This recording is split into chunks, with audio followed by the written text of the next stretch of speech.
Good morning, Morai Varabotai, Bruchim Abayim. We are continuing on Masechet Succah. We are on Daf Mem Hey Amud Aleph at the bottom of the Amud, 4 lines up from the bottom of the Amud. Today's Amud is being learned as a Zchut Refuah Shelema for Rachel Simcha Bat Nahid, Michael Ben Nahid, Rachel Bat Edna, Esther Bracha Bat Chaya, Avraham Ben Tashgol. They should all have Refuah Shelema B'toch Sha'ar Choli Yisrael. Amen. This Amud is also dedicated for Aliyat Neshama of Jacqueline Bat Avraham Bagdas. Neshama should have an Aliyah. This week's learning of the community has been graciously dedicated by the Shea family, Cohen family, and Dayan families. Should be an ultimate zchut for all of their mishpachot be'ezrat Hashem. Amen. So we started the Mishnah on Daf Memhei about mitzvat Arava.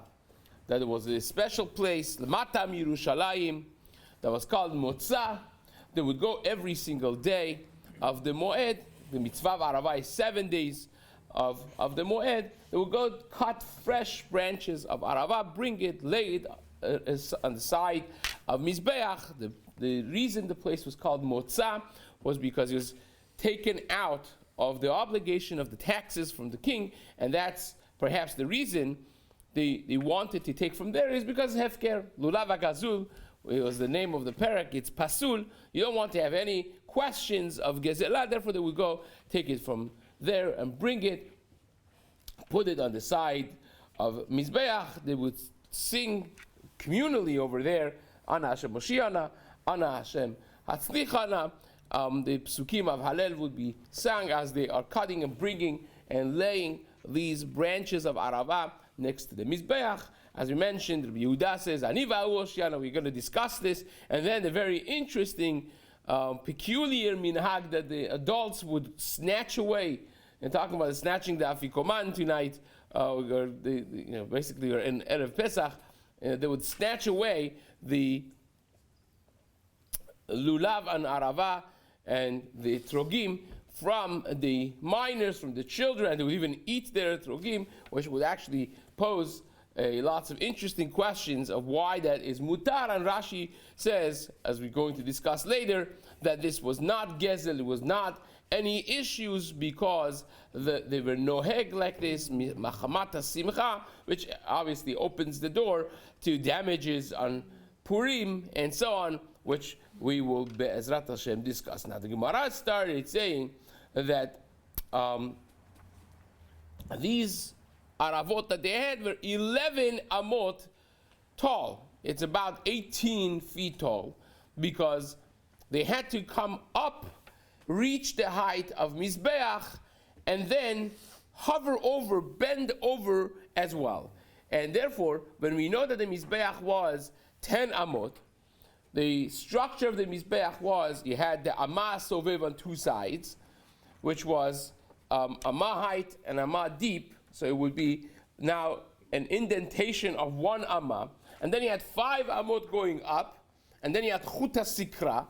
And then you had another further indentation. And then there would be 3 Amot high. So the actual Guf HaMizbeach was 8 Amot tall. The only difference between 5 and 3 is that its indentation, that would be Amah Sovev, that they would sometimes, the Kohanim, for certain avodot, needed to be walking on that sovev, and that would be the second indentation going in. Now, if you want to stand the branches of Arava in a way that they are going to be 2 amot taller than the Mizbeach, because you need 1 amot taller, and the second amah is where it bends over to go over the Mizbeach. So 2 amot minus 11 is 9. Now the Mizbeach itself is 9. Well, it's really 10, but it is 9 because you're taking off the corners. The 10th amah was the 4 corners, the karnot Mizbeach. Now it never says that it has to be towering over the keren of the Mizbeach. The Mizbeach itself is 9 amot without the keranot, right?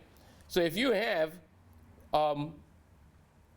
the Arava on the branches of Arava sitting on the ground, you only have left 9 amot, because 2 of them have to be coming over the Mizbeach.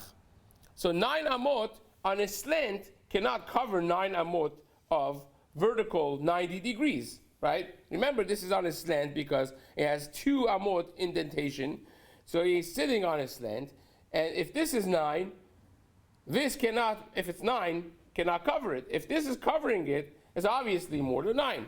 So therefore the Gemara proved that this was not sitting on the ground, it was sitting on the sovev, and this brings it 1 amma higher and also gives it the luxury of not having to be slanted too much to cover 2 amot of indentation, but only 1 amma of indentation. Hence the Gemara proved that the branches of Arava were not put on the ground, but rather were put on the sovev.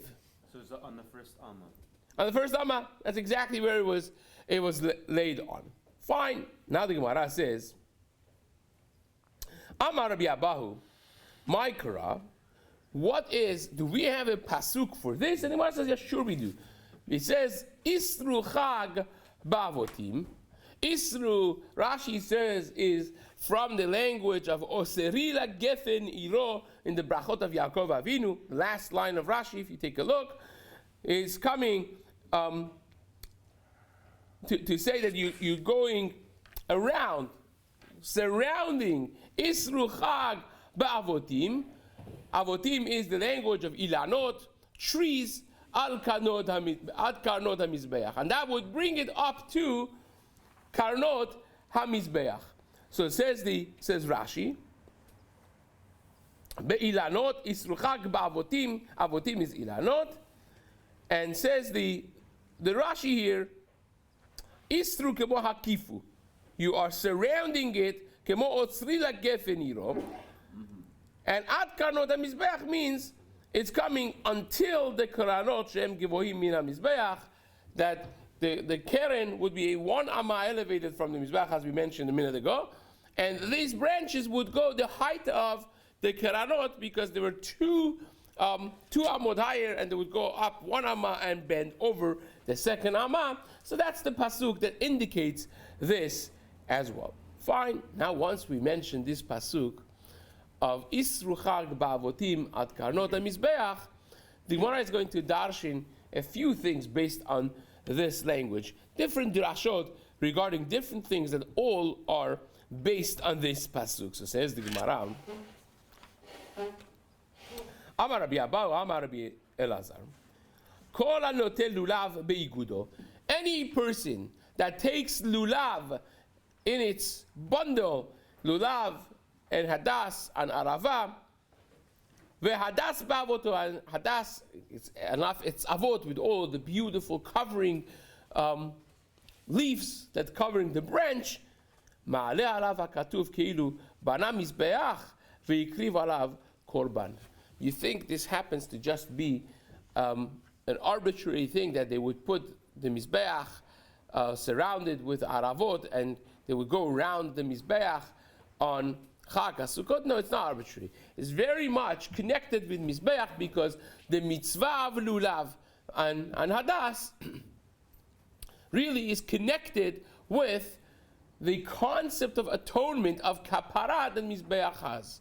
Mizbeach is the altar, is the essence of providing the vessel that provides atonement and kapara for Klal Yisrael. And says the Gemara, whoever does the mitzvah of Arava and Hadas properly, if you take the lulav beigudo, you take the lulav and the hadas and so on, Ma'ale Arava Katuv, Hashem considers it for you keilu bana mizbeach vehikriv alav korban. It's as though you built an altar and you brought korbanot on it, that it creates. It's especially very much related to our generation, that we don't have the mizbeach, we don't have that element of korbanot.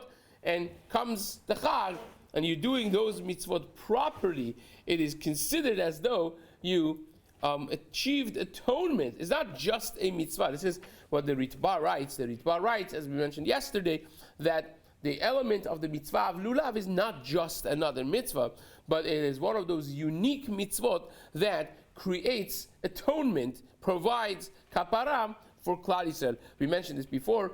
At some point that the Midrash says in Vayikra Rabbah, I think it's in Perek Chavhei, the same element about the Torah. The Torah is not just the greatest mitzvah, but it is an element of kapara attached to it as well, that if a person has had wrongdoings in past, learning Torah is a mechaper, it's like a mizbech kapara. And here, what the Ritva is saying, which seems to be really a clear Gemara, a beferish Gemara, that the mitzvah of Arba Minim on Chag HaSukkot also is equivalent of having mizbeach, as that element of kapara attached to it as well. Tremendous things. It says the Gemara, Shenemar, as the pasuk says, Isru Chag ba'avotim at karnot hamizbeach. And here, Isru means the aguda, the tie, the aguda of avotim. Isru Chag, the aguda, the bundle that you have in the Chag from the avotim, from the hadas that is considered anaf etz avot, with the three things that are connected together. Says the Gemara, ad karnot hamizbeach.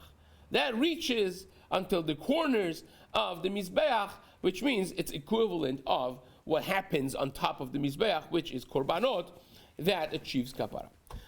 Another yet drasha on this, Amar Rabbi Yirmiyah mishum Rabbi Shimon ben Yochai, Rabbi Yochanan mishum Rabbi Shimon hamechozi, mishum Rabbi Yochanan hamakuti. The chain of command that Gemara mentions, Kol ha'oseh isur lachag, a person that makes isru chag, ba'achila v'shtiyah, you stop working and you enjoy the chag. This is aguda lechag. You get together, you bundle yourself with the family, with the community, and you have this fatty, nice kebab and the behemot avot. You have this amazing meal to enjoy the Yom Tov. If you do that, if you respect the Yom Tov in that way, that you make it the best meal, like a festival meal, and you really enjoy oneg Yom Tov, says the Gemara. You ready for this? This is very much relatable. Standing Erev Chag over here, right? Very much relatable. Says the Gemara, Isru Chag be'achila v'shtiyah. You eat good food, you drink good drinks. Ma'ale alav hakatuv kilu bana mizbeach v'ikriv alav korban. It has that element of korban. This is like very interesting because usually in the mikdash we have the concept of kohanim, ochlim, uba'alim mitkaprim. That when you would bring korban, the korban would have to be eaten by kohanim, and the kohen would eat it, and there would be a kapara for the one that brought the korban. This is even in some sense bigger than that. The ba'alim ochlim uba'alim mitkaprim. If you have that element of obviously the Shem Shamayim and all of that for getting closer to HaKadosh Baruch Hu, but you enjoy the Yom Tov with good food, with family, with good drinks, and all that. That element of korban is karev, you coming close to HaKadosh Baruch Hu. That could be achieved in this very special way of enjoying Yom Tov. As well, Shenemar, as the pasuk says, Isru Chag ba'avotim. If you make a Isru Chag, if you're enjoying getting together ba'avotim with the Rashi says behemot avot v'shemenot, fatty, nice meat of behemah, ad karnot hamizbeach. It will reach on top of the mizbeach, the cornerstones of the mizbeach, which means it's equivalent of what would be accomplished by having the mizbeach, which is atonement, which is kapara. Says the Gemara, Amar Chizkiah, Amar Rabbi Yirmiyah, Mishum Rabbi Shimon ben Yochai. Chizkiah said in the name of Rabbi Yirmiyah, in the name of Rabbi Shimon ben Yochai. This is again a chain of command that we mentioned before, and now we're going to go on a tangent, off on a tangent over here, which is tremendous. We're going to see the tangents that the Gemara is going to take on this. Kol mitzvot kulan. This is very much related to taking lulav etrog, hadas, and arava, all four of them. Kol mitzvot en adam יוצא בהן אלא דרך כדלתן. Anything that has to do with growing items, the mitzvot that have to do with plantation, growing items, you have to be taking them, you have to be doing them derech kedelatan, the way they grow. So therefore, we spoke about this of course before, if you take the etrog when the pitom is down, you're not yotze. Why? Because even though that when you go to the etrog tree, sometimes the pitom is down, really the branch is upward. That's how it grows from the ground. If you follow the trail, basically, it is coming from the ground upwards, and therefore only way you could be yotze, taking etrog, is when the pitom is up the way it grows. Same would be with hadas, same would be with arava, same would be with lulav. Shenemar, as what? Where do you learn that from? Shenemar atzeh shitim omdim. When the pasuk speaks about the building of the Mishkan, it says atzeh shitim omdim. That this was the cedar tree wood, and the pasuk says omdim. What do you have to say omdim? Of course, if you made the krashim, the teramotar, and so on, so of course they're omdim. So what do you have to say omdim? It's coming to teach you that it has to be derech kedelatan. It can't be put the other way around. You had to keep track of which way the tree actually grew, and you could put the karsha mishkan only this way. If you put it this way, even though it's the same height and the same length and width and depth and all that, the dimensions would be exactly the same, still you would not be yotze if it's not derech kedelatan. It has to be derech kedelatan. So it says the Gemara. Davar acher, another perush on this is omdim shma'amidim et sipuyan. Omdim means they are the cause that the gold cover, the gold plate around them stands. In other words, the gold plate by itself cannot stand. It only stands because it is sitting on the atzeh arazim, the cedar wood that is every keresh, every beam of the Mishkan. Which again makes sense. If you have pure gold is very soft and very heavy. So if you have something that's 10 amod high like that, it'll come crushing down or be mushed. So again, this is something that the krashim had to be keeping. It's not that's a structure of gold that stands by itself as a cover. It is covered with gold in a way that the wood is actually what is standing up holding up the gold. So says the Gemara, Davar acher, another peshat on omdim is Shema tomar avad sivram ubatel sikuyan. Maybe you would think that this is gone. Where's the Mishkan? Gone. There is no more hope for them. Talmud Lomar, the pasuk says, Aseh shitim omdim. These Aseh shitim are going to be standing forever. They're going to be there for the rest of eternity. Sheomdin leolam ulolme olamim. They're going to be standing. They're going to be there forever and ever. Now, this means that anything that Moshe Rabbeinu built, Chazal say, stayed forever, never was destroyed. Never was destroyed. So what happened with the Mishkan? It was nignaz. It was hidden away. It's somewhere under the Yerushalayim at some point when HaKadosh Baruch Hu wants, it will be found. But it's there. Because Aseh shitim omdim, the schut, actually, there's a three-way machlokit. There's the Midrash, the Ran, says one, the Malbim says a different pshat. When Moshe Rabbeinu says, "Vayitaber bi Hashem ma'anchem," Hashem got angry at me because of you guys. Lemor, saying that I'm not going to enter Eretz Yisrael, right? So obviously, it's very questionable. Why would Hashem get angry with Klal Yisrael because of with Moshe because of Klal Yisrael? And also, Moshe Rabbeinu had his own. First of all, it sounds very childish. Secondly, Moshe Rabbeinu had his own issues. The reason that he didn't get to go to Eretz Yisrael is multiple reasons are mentioned in Chazal, whether he says because he said Hareota la'am hazeh v'atzelo yitzalta et amecha, or because of memeriba, right? Because he got angry. He has his own reasons. The pasuk says, because of these, you're not going to go see Eretz Yisrael. So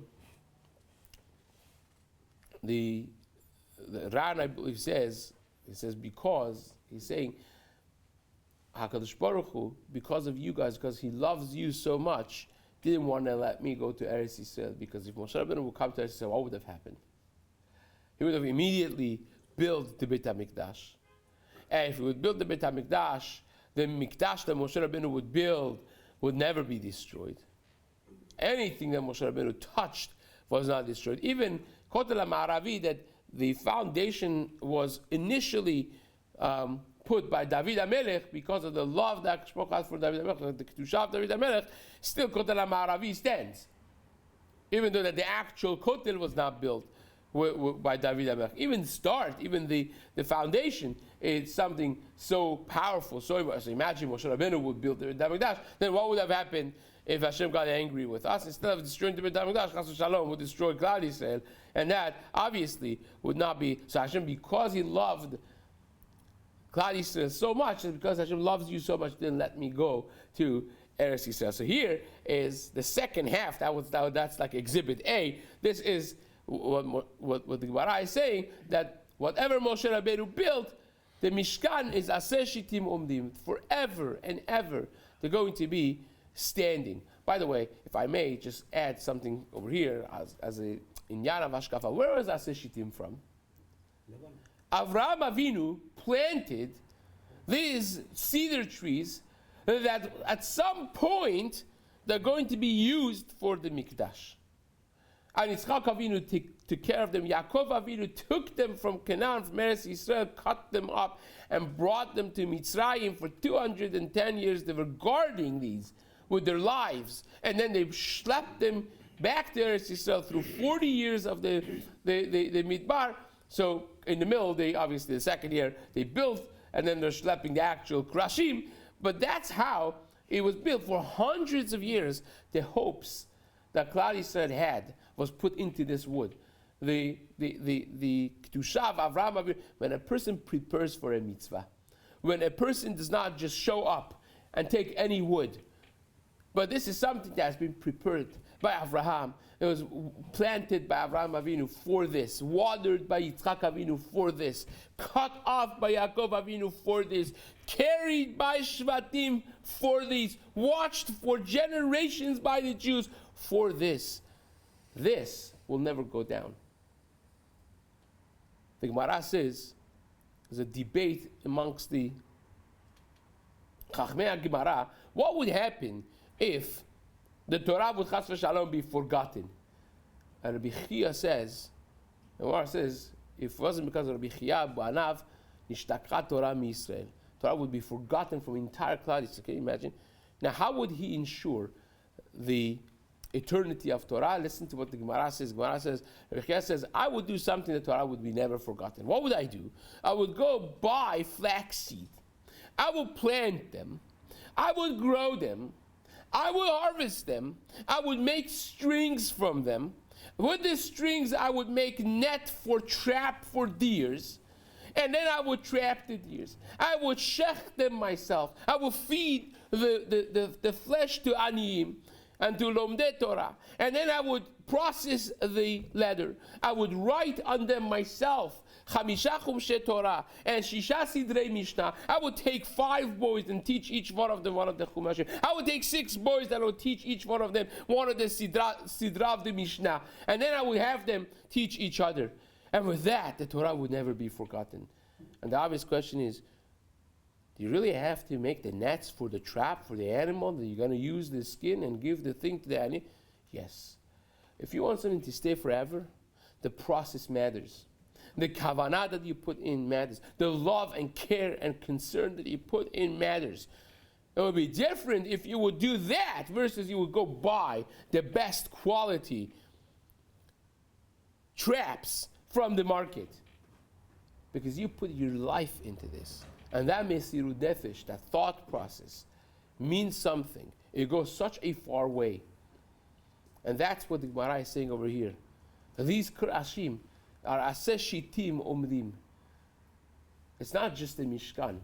It's not any element of the Mishkan. It's not said about the menorah. It's Aseh Shitim. Why? Because Avraham Avinu planted those seeds.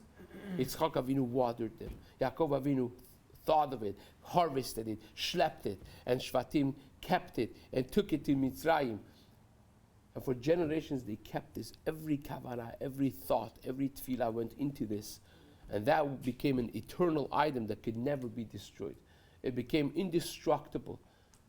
And that's something so powerful. When you do a tefillah with kavanah, when you do a mitzvah with kavanah, when you do something that you're moser nefesh, that mesirut nefesh becomes eternal.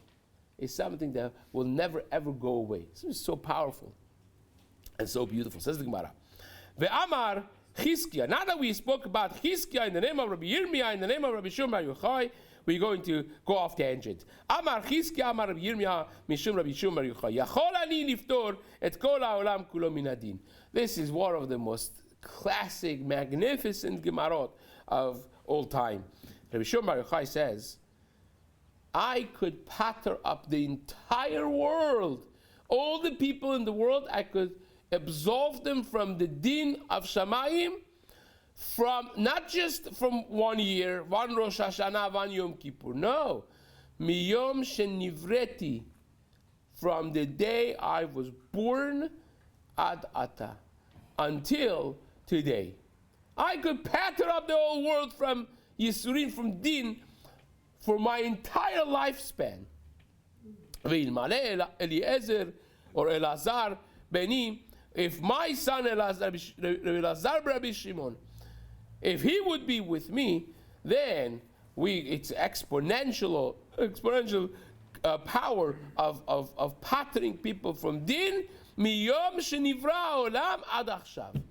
Now imagine the exponential power, that now it's not just a span of a few decades, but now it's going to be a span of few millennia, and it's going to be miyom shenivra olam ad achshav. Ve'ilmale Yotam ben Uziyahu imanu. If Yotam ben Uziyahu would be with us, then, says the Gemara, I have the power to do it miyom shenivra olam at sofo.